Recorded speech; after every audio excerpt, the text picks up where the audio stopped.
એકતા ચેનલમાં આપનું સ્વાગત કરું છું, ગોવિંદભાઈ પરમાર. હવે આપણે દેવ અને લેવ બે પ્રકારના પ્રશ્નને આપણે રજૂ કરીએ છીએ કે પોતાની માં કરતા કોઈ પણ બીજી માં આપણને મોટા નથી, આપણી માથી મોટા નથી. કેમ કે તમે દેવ ગણો તોય માં છે, પ્રેમ આપનારી ગણો તોય માં છે, આપણને જન્મ આપનારી છે માં, આપણે ઉછેરીને મોટા કરનારી છે માં, અને આપણે જે દેવસ્થાનને પૂજીએ છીએ એ એક આપણી આસ્થાનો પ્રતિબિંબ છે. અને માં છે એની હારે તો કોઈ આવે જ નહીં. કવિઓએ ગાયું છે કવિતામાં કે ધૂળ ધૂળ ભરેલો એમાંનું માથું બોલ્યું એ જ ખમા ખમા એ મારા બાળ, બેટા તને લાગ્યો નથી ને એ મારા બાળજી. એ તમે જો સાંભળ્યું હશે, અને આ તો ખાલી આપણે દ્રષ્ટાંતમાં કહીએ છીએ. એટલે આપણે પોતાની માને મૂકી અને આપણે બહાર જાય બીજી માં ગોતવા, તો આપણામાં મૂર્ખાઈ ગણી ગયો દેખાય. એટલે તમે જો દેવને માનો તો પણ માં છે, અને ધર્મને માનો તો આપણે ઘેરે. અને તમને શંકા જતી હોય કાંઈ, અને તમે જોરાવવા દોડ્યા જાઓ, એ કોઈ તમને નડતર નથી,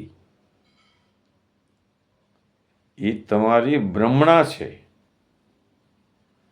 ભ્રમણાને કોઈ આંબતું નથી, કેમ કે એ ઉત્પન્ન થાય છે. ભ્રમણા તમને દોડાવે છે, ભ્રમણા એ તમને હેરાન કરે છે. જેમ માયાનો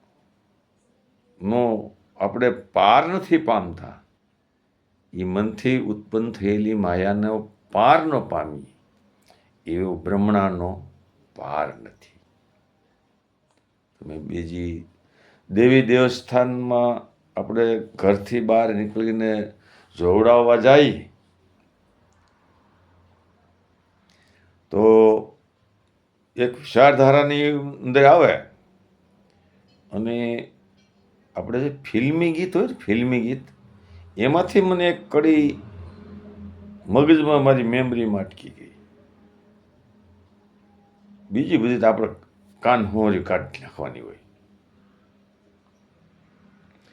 કે मन से मन का दीप जलाना मुझे नहीं आता है, वो तेरी है मन की माया, ये बड़ी विकट साया है. એટલે આ છે મનની માયાને સંતો જે આપણને જ્ઞાન આપે ને, એ પોતાના મનની માયાને મારવાનું આપણને જ્ઞાન આપે, અને આપણને સાચે રસ્તે હાલી જાય. એટલે તમે જે રસ્તે હાલ્યા જાઓ ને, એ રસ્તો સાચો છે કે ખોટો, એનું આપણે નિરાકરણ કરવાનું. કે તમે કોઈ પણ જગ્યાએ કોઈ પણ દેવસ્થાનનું નામ સાંભળી અને તમે 1000 રૂપિયા ખિસ્સામાં નાખીને ઘરેથી નીકળો, સાંજે પાછા આવો તમારી પાસે 100 રૂપિયા જ પડ્યા હોય. અને તમારો ધંધો જે હોય ને, બિઝનેસ, ત્યાં તમે જાઓ એટલે તમારા ખિસ્સામાં 1000ની ભેગો બીજો 1000 રૂપિયો ભળીને આવશે. એટલે આપણે માં છે, આપણો ધંધો છે, એ દેવ છે, અને આપણે બહાર ક્યાંય દોડીએ છીએ ને એ લેવ છે. તમે દોડાદોડ કરશો ને તો તમારે એ તમે કોઈ દેવની પાસે નથી જતા, લેવ પાસે જાઓ છો. આ તમારા મગજની મેલ પર વિચારવાનું. અમે કોઈની હારે માથાકૂટ કે બાંધવા નેવરા નથી. તમને રસ્તો બતાવીએ છીએ કે તમારા ઈષ્ટદેવ હોય એની ઉપર વિશ્વાસ રાખી અને 2 અગરબત્તી કરવાની અને તમે ધંધે જાઓ તો તમને ફાયદો મળશે. અને તમે મનની માયાને કોઈ આંબ્યું નથી અને તમે નહીં આંબો. સત્ય સનાતન એમ જ કહે છે કે આ તમે દેહને ઓળખો, માયા ક્યાંથી ઉત્પન્ન થાય એને ઓળખો.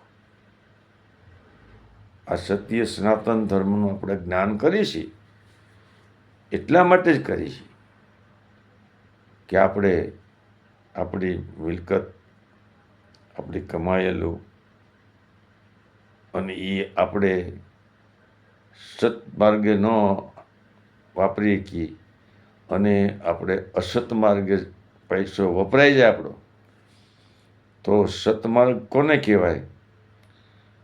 કે આપણે આપણા બાળ બચ્ચોને ભણાવો, ગણાવો અને હોશિયાર બનાવો, એની જિંદગી સુધારો, એ સત્માર્ગ છે.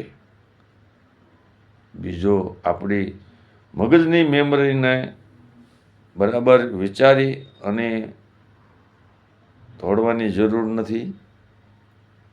અને એ બ્રહ્મણાને આપણે દોડાવવાની નથી. અને એ બ્રહ્મણાથી કોઈ આપણને કોઈ ફાયદો નથી. એટલે સત્સંગમાં તમે ધ્યાન દો તો સત્ય સનાતન ધર્મને જાણો, પોતાની માલપાત શક્તિ છે એને ઓળખો અને સારું જીવન જીવો. એવી મારી